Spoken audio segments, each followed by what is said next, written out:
Namaste.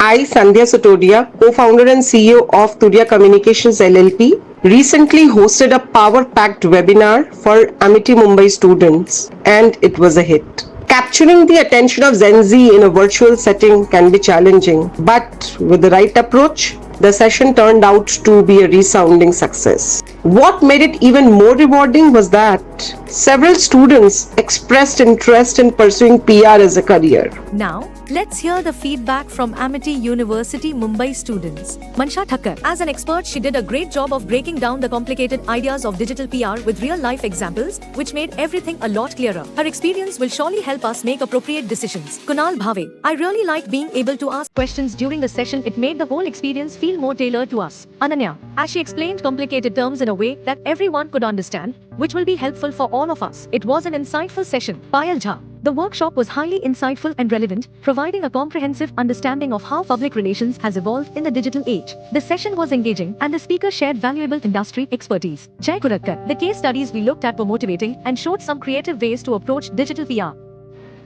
Seeing young minds get inspired and explore new opportunities in the industry was truly fulfilling. What's the secret formula of Turiya to keep a young audience engaged? Incorporate memes, since a little fun goes a long way in making complex topics more relatable. Use relevant case studies to align with Gen Z trends, keeps them interested, and encourages deeper discussions. Be approachable to make the students feel comfortable engaging, asking questions, and sharing their thoughts. Want to learn more? Check out our video, How to Post a Perfect Webinar, on YouTube for valuable insights. Visit Turiya Communications website today and discover how we bring innovation to the world of communication.